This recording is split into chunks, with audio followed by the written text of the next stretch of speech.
So hi, Nicole, thank you so much for joining us today. We're really excited to have you here and talk about all things related to periods. And you are, of course, the period fixer. So for anybody who's watching, who's not familiar with your work, could you just share a little bit about yourself and what you do?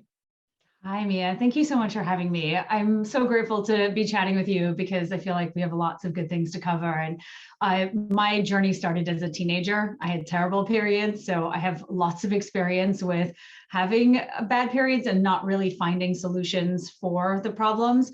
And instead, I was actually put on the pill for 5 years. That came with a whole lot of side effects and a whole lot of other problems that I never even imagined would happen to me at such a young age. And that was when I found traditional medicines or traditional Chinese medicine. I went to see an acupuncturist after seeing many doctors who couldn't really give me any answers to my health problems. And he was the one who said to me for the first time that it might be the pill. And so it really started there. And I feel like I started learning about my own hormones and ovulation and fertility and all of these things when I saw this Chinese doctor, and that was a catalyst for me getting into health coaching and then specializing in women's health coaching and hormonal health and menstrual cycles, and here I am. Yeah, it's so often that we have, that kind of personal experience, right, that then leads us onto a path like this. I know that's true of Nyssa, right? We started off in the postpartum space because we all had so many challenges with our postpartum recoveries and wanted to do something about it. For sure. So great. Well, we'll dive into the interview. So we've got a few different themes that we're going to touch on today, like hormone health, blood sugar, fertility, and how all of those things sort of interact and impact our cycles. And then we'll end with a rapid round of questions that we've gathered from our community. So let's start with hormones, because a huge part of the work that you do is centered around helping women and people who have periods understand and balance their hormones. So could we just start with you really explaining why and how hormones play such a role in maintaining a healthy cycle generally? Yeah, I have this saying, it's not you, it's your hormones. It's so true, because our hormones from the time we're in utero really dictate so much of what is happening. And then obviously through childhood, into puberty, through our teenage years, and into our 20s, 30s, when we're in our fertile years, as well as then we go into perimenopause and menopause. So our hormones are in the background doing all the things. And I think what is most important for everyone to remember is that your hormones are just the messengers. I often joke, like, don't shoot the messenger, because they really are just there telling you something is not right. If there are hormone imbalances, like if you feel like you're having hormone problems, it's usually that they're just messaging you, letting you know that something deeper is happening in your body. And that's really what we need to be paying attention to. So rather than treating the hormones or treating the symptoms of the hormone imbalance, we have to start to uncover the layers and try and figure out like what is actually causing the hormones to be imbalanced in the first place. Yeah, that totally makes sense. And for let's say somebody's trying to conceive, and what should they be thinking about in terms of regulating their hormones, and how much does hormone health sort of play into fertility issues?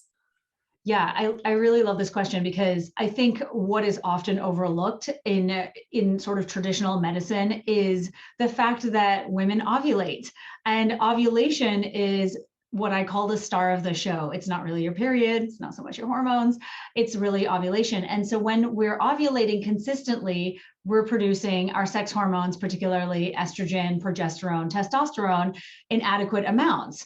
When we're not ovulating consistently, or we're not ovulating at all, this hormone fluctuation doesn't happen. So there's a whole fluctuation that happens throughout our cycles. So if we're not ovulating, or ovulation, like I said, is like a low quality ovulation, meaning, we're very stressed, we don't have the right nutrients to support ovulation, then we run into problems and we don't see the hormone levels that we want to see. So when it comes to fertility, it's really ovulation that we need to be thinking about, and not just our period or what's going on with our hormones. It's like, okay, are you ovulating? If you are ovulating consistently? And when I say consistently, I mean every 25 to 35 days. That's kind of the cycle length that I like to see.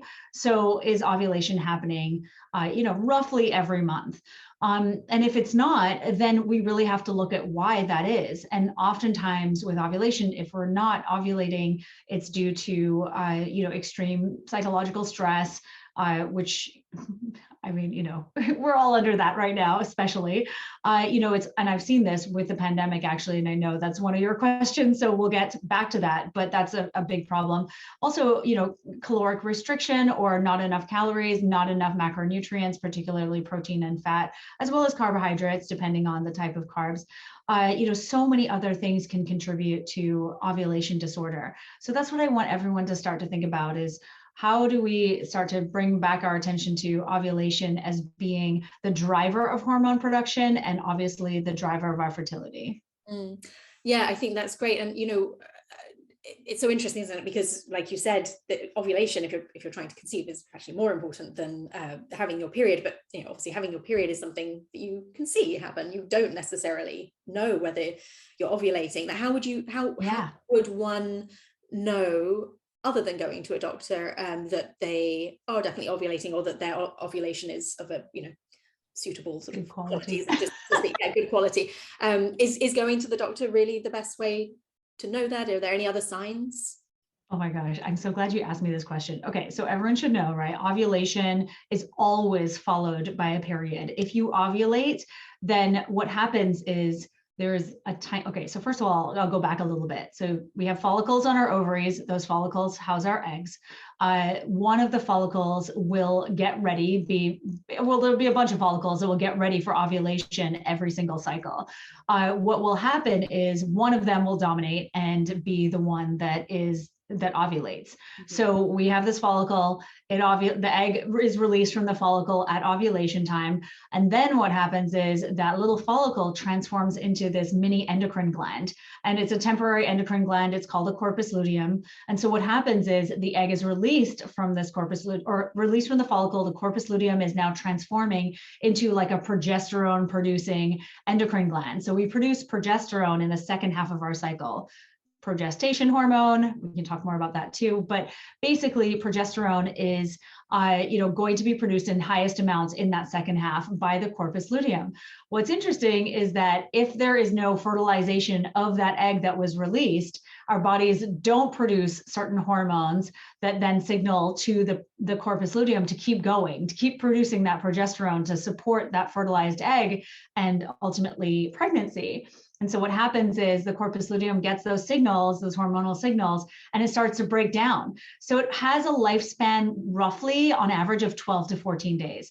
So if you ovulate, like say on day 16, you're pretty much guaranteed to get your period somewhere between like 12 and like 10 and 16 days, because it definitely has a wider range, but the most a corpus luteum can survive for is like 16, maybe 17 days. Okay. So that's you have a finite amount of time. So I think that's the most important thing for us to take away here, is that once you ovulate, you'll know when you're getting your period. So with that all said, you can track your cycle, you can chart your basal temperature. So your basal temperature is the temperature first thing upon awakening. And you take that every morning, right as you wake up, and it changes. Estrogen keeps it kind of on the lower side in that first half of your cycle. Progesterone raises it. So you will see like lower temperatures and higher temperatures after ovulation. You can also, that's like, to me, is the surefire way to really know. You can track your cervical fluid as well. As estrogen is building, it changes your fluid. It becomes more wetter, sort of like watery, creamy, stretchy, and then progesterone makes it sticky and tacky. So there's a marked difference between estrogen phase early, before ovulation, and then post ovulation. Mm-hmm. Other things too, like, you get bloating, or you get like a little twinge. You might see spotting with ovulation. There's 1 or 2 days of like a little bit of spotting. You might feel a little cramping. You may also notice too, or you may also want to try ovulation predictor kits. So those will tell you if LH has risen. LH is the hormone that rises right before estrogen rises, right before ovulation happens. So it's not going to tell you ovulated, but it's going to give you clues that ovulation is approaching. So there are lots of ways for us to tell. There's also some incredible devices out there right now, like the Daisy fertility tracker can tell you, so can the Ava bracelet. There's also the temp drop. So there's multiple amazing devices out there that can also tell us what's going on with our ovulation. So we've got lots of solutions besides going to the doctor. That's really, really helpful. Thank you. Okay. And so also related to hormones is PCOS, right? Polycystic ovary syndrome.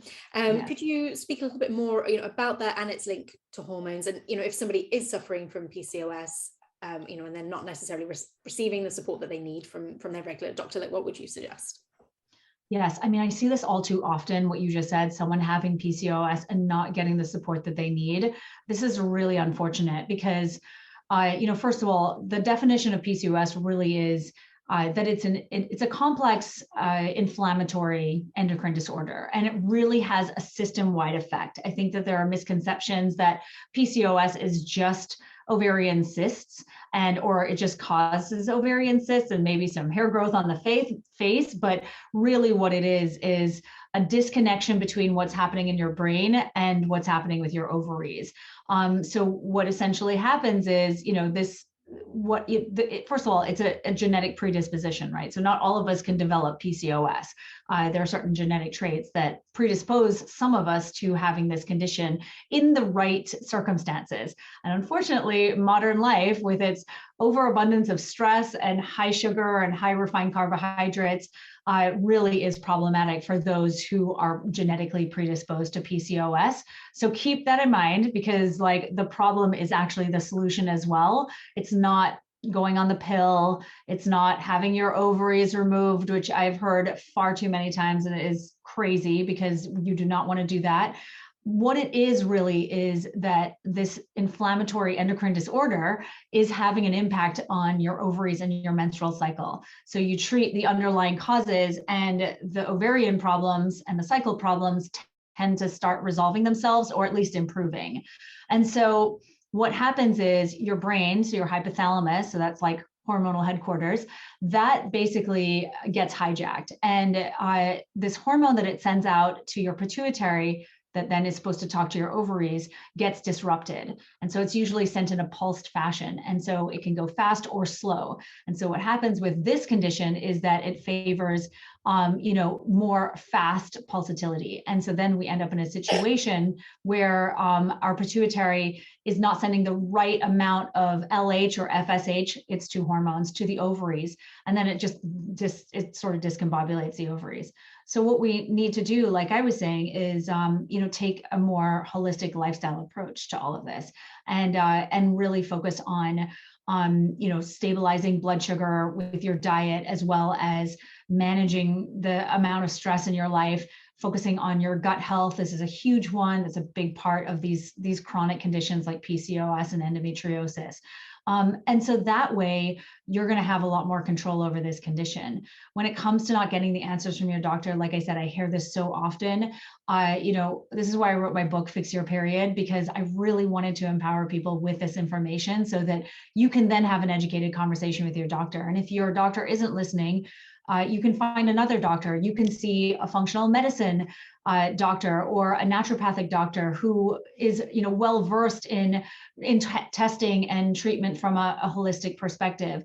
You can also work with someone like me, a women's health coach or a nutritionist, to really, hone in on the issues that are causing your specific symptoms. So there's lots of options available to people. Yeah, that's really helpful. Thank you. Yeah, sure. And you mentioned blood sugar, and people are now seeming to talk a bit more, kind of widely about the link between insulin, which is the hormone that controls blood sugar, and hormones like estrogen and testosterone, which obviously are involved in your cycle as well. So what's your perspective in the ways in which, blood sugar can impact the health of our period cycles? Oh my gosh. I mean, so many. It's so interesting. I've been doing research because I have a certification program, and I've just been sort of deep in all the things right now. And, I was looking at this study on, a pretty large group of participants, and it found that there are glucose spikes in a person's diet and lower insulin sensitivity that they positively correlate with a higher rate of ovulatory infertility and lack of ovulation. It's like, okay, so this is pretty clear evidence, right? That if you have elevated blood sugar or elevated insulin, or you have dysregulation, that you're more likely to have ovulatory issues or fertility problems if you're trying to get pregnant.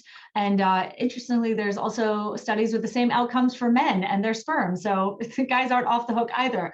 It goes both ways. But I think, I feel like every cell in our body is basically affected by excess blood sugar and insulin, and our ovaries are definitely no exception. Our ovaries actually have insulin receptors on them. And so when we tend towards having this chronic dysregulated blood sugar and ultimately chronic dysregulated insulin, it can definitely impact the ovaries. And, they don't take too kindly to these chronically elevated or dysregulated levels of insulin. And so what happens is this high insulin can actually raise levels of LH production. So that's that hormone that comes from your pituitary and talks to your ovaries. It's the one that spikes up right before ovulation happens. So what happens is it sort of causes this amplification effect of LH on the ovaries. And this can cause the ovaries to make excess androgens. And so that's what happens. The ovaries are stimulated by LH, they're making androgens, and the androgens are then converted into estrogens. That's how we make our estrogen. And so when we have these high androgens, we start to run into problems, right? Because we don't actually, we can't, first of all, we need those androgens to make estrogen, but if we have too high androgens, we end up in a situation where the ovaries just don't work the way they're supposed to. And, this whole feedback loop is then interrupted, right, between the brain and the ovaries. We don't make enough estrogen, the brain doesn't get that message, and then the continuation of the ovulatory cycle doesn't happen. And so then these ovarian follicles, they don't grow, and then they're not ultimately released. We have ovulation that becomes sporadic, or it just disappears completely. So I feel like that's just one way that blood sugar can impact, or blood sugar and insulin can impact our ovaries and our cycles as a whole. I could go on, but I'll stop there. No, that's so great to know. I feel like it's such important knowledge to share, right? Like a lot of people just would, it's not something that's talked about enough. Oh, I completely agree. I know it's really a real problem. And I think what's so unfortunate is that with blood sugar, particularly, we're often given the message that this is just something you worry about if you're older, or you have diabetes, or you have pre-diabetes, right? And you go to the doctor and they say everything's fine. But in my experience, and even my own personal experience, with blood sugar dysregulation, like I've seen that in my 30s, and I see it in clients in their teens and their 20s and their 30s. So it's not like you have to be obese and have diabetes to be worried about blood sugar. You really should be thinking about this. I remember, I think it was Dr. Sarah Gottfried, who I trained with a long time ago. She'd said something along the lines of, I wish women would care as much about their blood sugar as they do about their bank accounts. It's really true, because of when you're in this hyperinsulinemia state, right? So this elevated insulin or this elevated blood sugar chronically state, it's kind of an inflammatory state. And so you're essentially inflaming your whole body, on a constant basis. And our ovaries are really sensitive to inflammation. They're actually some of the most sensitive tissue in our bodies, and they're full of mitochondria. They're like our mitochondria little powerhouses, which makes sense, right? It has all these follicles in them. We produce a baby from them. And so when our ovaries experience this, they take protective action, right? So they want to make sure that they're protecting themselves from what's happening, this inflammatory state in the body. So I think it's a good way to spin it for people to understand that cookie that you're eating is 100% affecting your ovaries, your menstrual cycle, and your fertility potentially. Yeah, I hope that, because as I'm sure like huge conversation has happened over the last couple of years around like gut health and how that impacts your overall health, right? But it feels like this needs to be the next sort of mainstream conversation that people are really having to be better equipped to understand their health and their bodies. Totally. Oh my God, totally. And it's all combined. I mean, if we are eating the wrong foods, or, I don't want to ever say like a food is bad, because I don't really buy into all of that. But if we're eating foods that don't agree with us, like a lot of sugar, unfortunately, sorry, ladies, basically what happens is it causes all this gut dysbiosis. So it changes the balance of our bacteria or our microbiome. And that then can lead to leaky gut, endotoxins from that pathogenic bacteria. So these are toxins that are released when the bacteria can be released through the leaky gut into our bloodstream, can cause a whole cascade of inflammatory issues. In fact, those endotoxins have been shown to impact the corpus luteum and the ovaries. And so that's why I was saying about a lower quality ovulation. So when we have all this inflammation and we have these bacterial endotoxins circulating in our blood, they can affect our ovary function and the corpus luteum. And then we don't, make enough progesterone in the second half of our cycle. And I feel like we're in an epidemic of low progesterone. I know that one of your original questions that you didn't mention here was about pregnancy and progesterone, and the fact that, progesterone is a hugely beneficial hormone. And yet I think we're, like I said, in an epidemic of women at all life stages really walking around in a lowered progesterone state due to just our modern way of living, like this assault on our microbiome, the amount of psychological stress we're dealing with, like I said, and so many more things. So it's like a radical act to be healthy in our current societal setup, but it is possible. And I don't want to make people freak out because it's definitely fixable and there's so much that we can do. Yeah. And speaking of progesterone, I'm not actually sure whether this is in the UK or US, I should have checked, but I did read recently that is being prescribed more for, people who are pregnant who maybe have a history of miscarriage, right? To take progesterone suppositories can actually help prevent that. So what's your view on that? I'm kind of laughing, and I'm not laughing at this because it's finally, I'm just so annoyed because this actually was shown in studies in the 80s, 90s, a long time ago. And I have had numerous conversations with so many women's health practitioners who I'm friends with, and they've all, said the same thing. Like they cannot believe how many of their clients or their patients they send to their doctors who are either pregnant or have had multiple miscarriages. And they're like, they need to put you on progesterone. And the doctors come back and say, oh yeah, no, there's no connection. I'm like, it's the progestation hormone. Like, what about this? Where's the disconnect here?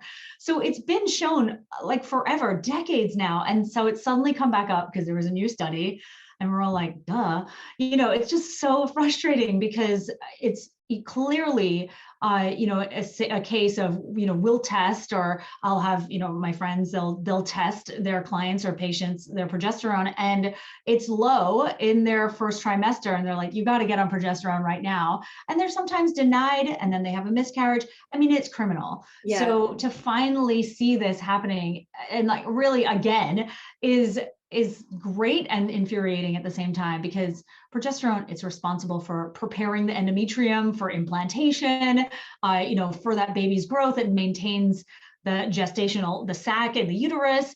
It also helps to modulate the mother's immune system so that it doesn't attack the fetus or the embryo. It's just crazy, like what all progesterone does. Sorry, that's my rant. No, I know, I completely agree. And I had fertility treatment to conceive my daughter, and part of that was taking the progesterone suppositories. And great believer in that. And I think, for anybody listening, if you have experienced recurrent miscarriages, please advocate for yourself as much as possible to get on this. It can really help. Absolutely. Thank you for saying that. Yeah. And back to blood sugar quickly, just curious, like what impact does your blood sugar have on perimenopause and menopause specifically? Oh, yeah, this is a good one. So here's my little PSA for everybody. I would say if you're having dysregulated blood sugar, and the signs of this typically are you have energy crashes in the morning or in the mid-afternoon or late afternoon, you find yourself needing a lot of caffeine, or you need chocolate or sugar or carbohydrates to bring you back up. And this kind of feels like a bit of a cycle for you.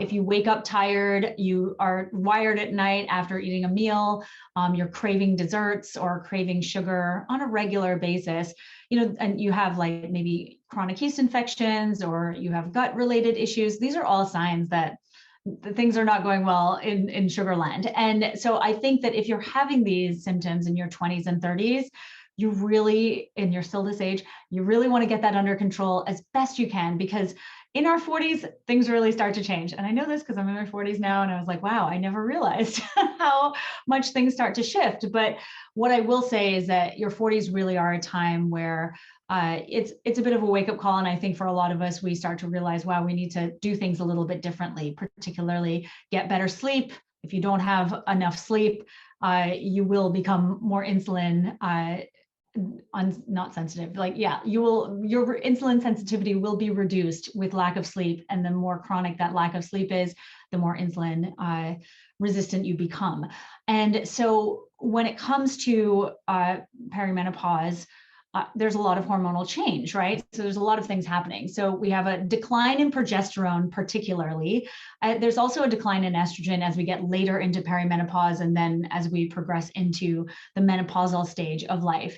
And estrogen in particular has insulin sensitizing effects on the body. So progesterone does too. It works a little bit differently, but it is similar.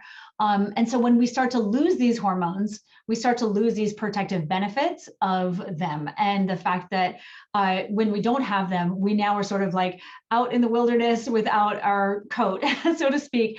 And so insulin becomes, or blood sugar and insulin can become even more problematic. So I think that it's really important for us to just know that this natural decline in hormones is normal and common, and it's what happens. It's how perimenopause shakes out. But it's really good for us to have an idea that if we are starting to put on like stomach fat, for instance, and we're having issues sleeping and we're craving more sugar, more caffeine, these are signs usually that there's more or building blood sugar dysregulation.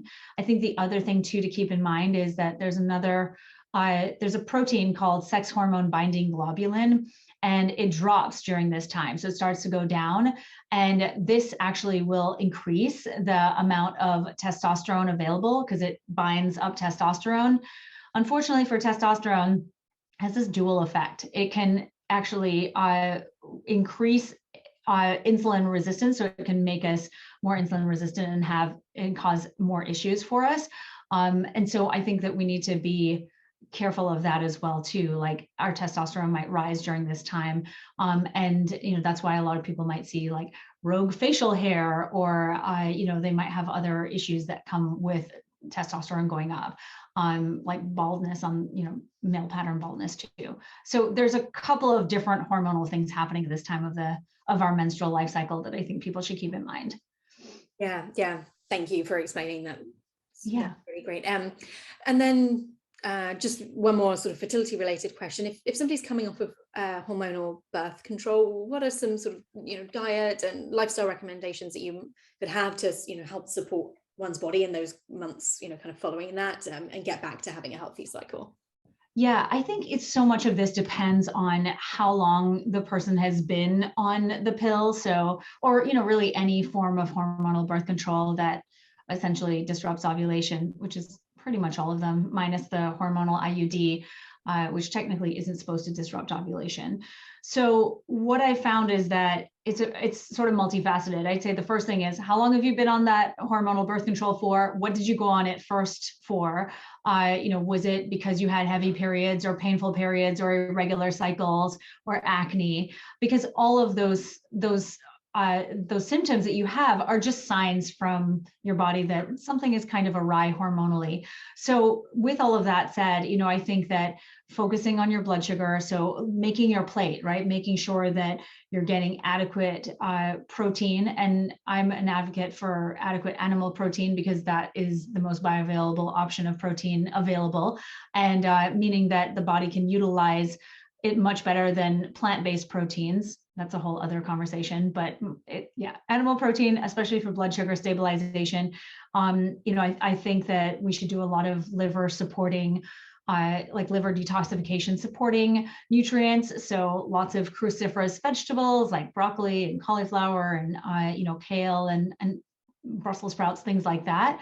Because the ingredients, the indoles in those foods can support our liver detoxification pathways. In addition to that, too, micronutrients. So the wide variety of colorful vegetables, because all those micronutrients are also going to support your liver detoxification. And you really want to do that because you're, first of all, you want to make sure that those pathways are working well, so that you can start to feel better. Because what I've found is that some people who've been on the pill for a long time, particularly, they tend to have like liver dysfunction, and not like you're gonna have liver disease or anything like that. It's just that oftentimes the pill depletes certain vitamins and nutrients or minerals that are needed by the liver in order to break down like those hormones that are in the pill or toxins that you're exposed to. And so particularly the B vitamins. So I think that, anything that's high in B vitamins, so things like I mentioned the animal protein, but also liver is really great too for the B complex of vitamins and all the minerals. I also think too that, minerals like magnesium can be really helpful to support ovarian function. Selenium is really helpful. Zinc can be really helpful, and try to get this into your diet. And then also if you need to supplement, then, those are options for you as well. But I think ultimately, making sure that you're having consistent meals, that your blood sugar is not going crazy, because again, I said blood sugar is inflammatory. It's also, going to cause this stress on your body that you don't want when you're trying to ovulate again after not ovulating for a really long period of time. Mhm. That was very long-winded. No, that's great. Really actionable advice for people. That's really, really great. Thank you. Yeah. So just a couple of other topics just want to touch on quickly. Yeah. So pandemic stress, it's been proven that people have experienced irregularities in their menstrual cycle because of the stress of COVID-19. Can you talk a little bit about the effect, of chronic stress and periods, and what, if anything, we can do to sort of help mitigate the impact that stress can have on our cycles?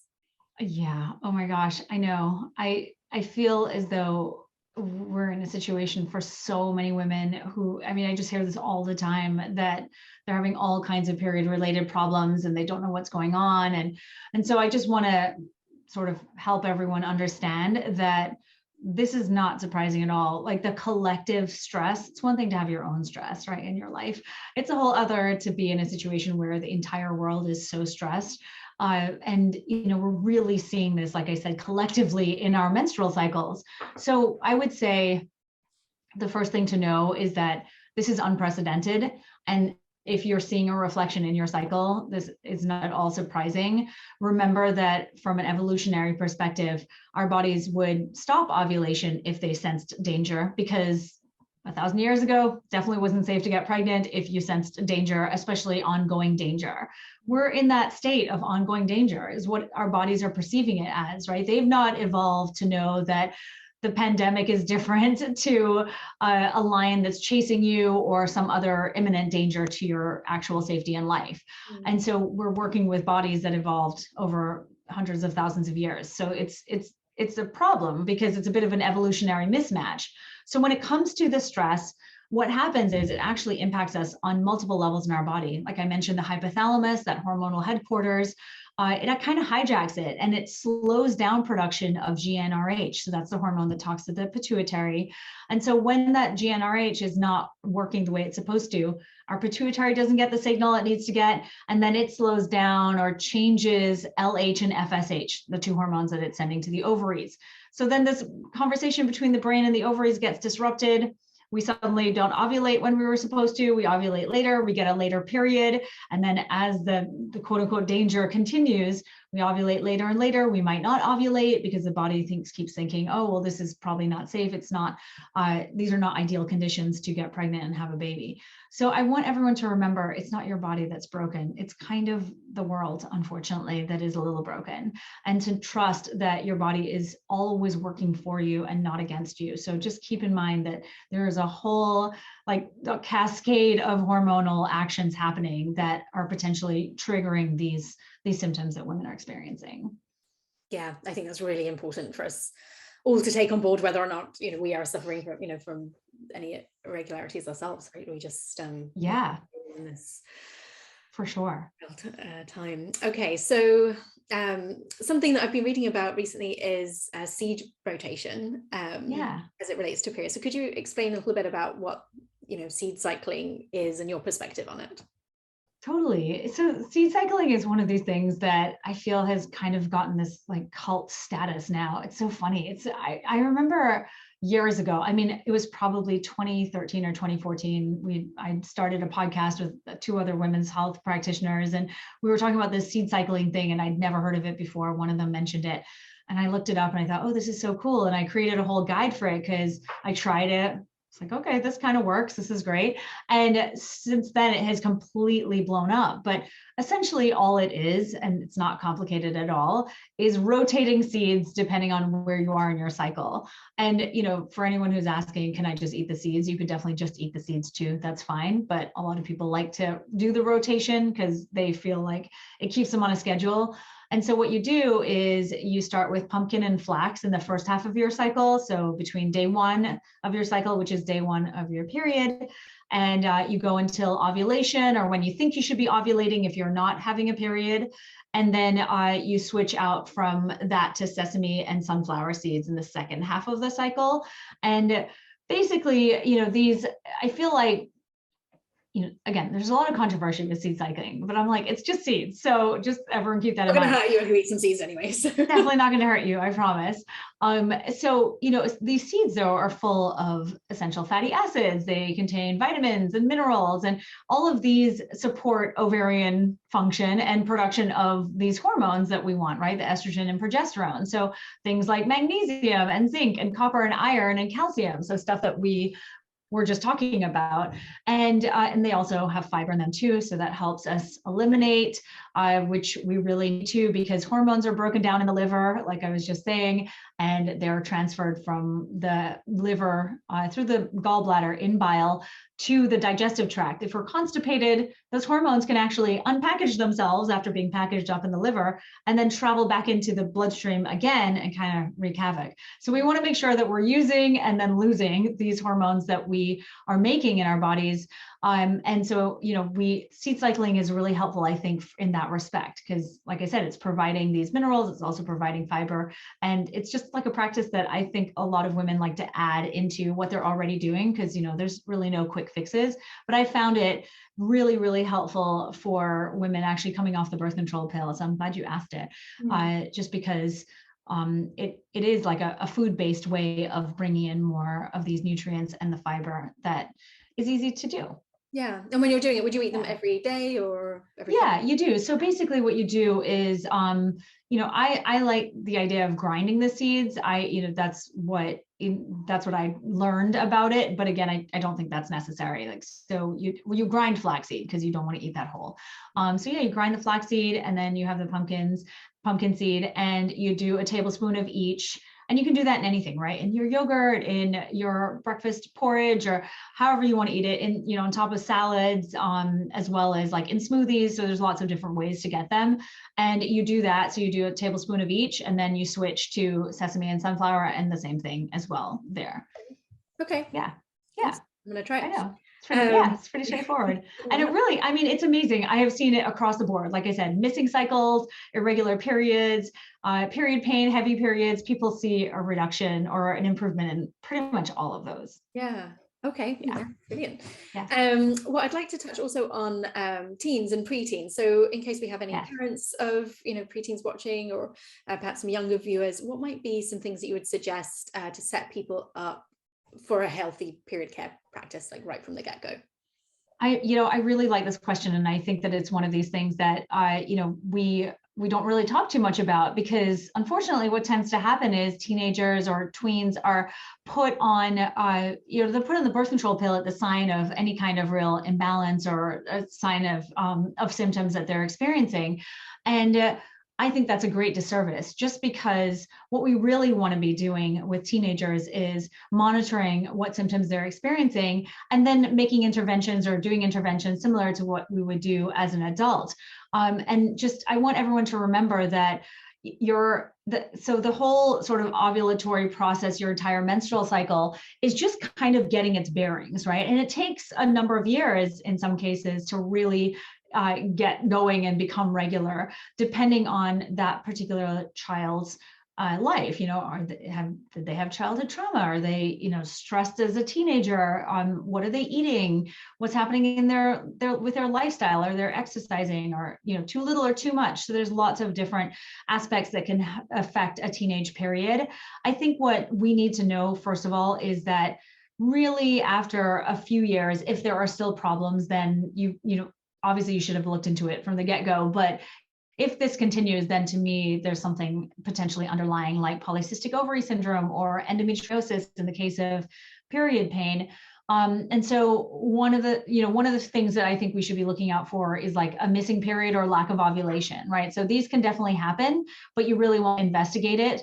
It could mean pregnancy, but it could be that, if this adolescent is missing a period for more than 3 months, you want to rule out, what other issues, like other underlying problems that can be contributing to it, whether that's primary amenorrhea, they like never got a period, or there's PCOS present or something like that.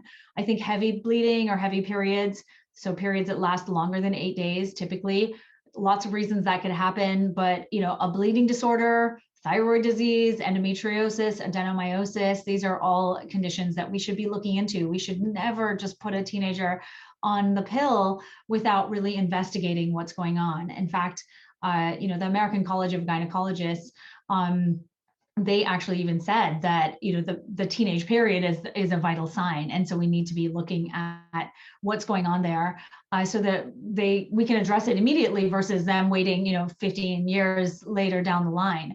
I think the other things too, period pain, particularly extreme period pain, we want to look into that. We want to see why they're having that. Oftentimes it's endometriosis. In fact, endometriosis is one of the #1 causes of teenage period pain. And then, irregular bleeding patterns. Again, this to me is like, it's common with underdeveloped ovarian follicles, but it's definitely one of those things that you want to make sure it doesn't become like a chronic issue, or isn't the cause or the result of another problem altogether, like PCOS, like I said. Yeah, I think a huge part of that is, creating, the education and the resources and the support so that teens can talk about these things, right? Because I think, Yes. When you're that young, especially if you're a preteen, you've started your period, maybe, you don't, know these things, or, have the environment where you feel comfortable to share that something might be wrong. So it's a lot of work on us grown-ups to help, kind of, set the foundation for them. I know. I love that you just said that. And it's so true, because I think that it's very much about the grown-ups because we bring our own period stories and our own baggage to our kids, right? And I think shifting our culture's beliefs about menstruation and female bodies as a whole, and that is what's going to create this collective healing that is really needed when it comes to our menstrual cycles. I love that. Yes, thank you. Okay, before we end, we got a few questions from our community. So we would let's just kind of do a little rapid fire round of these questions. Okay. So, are period cravings real or imaginary? They are so real. Remember when I was talking about blood sugar?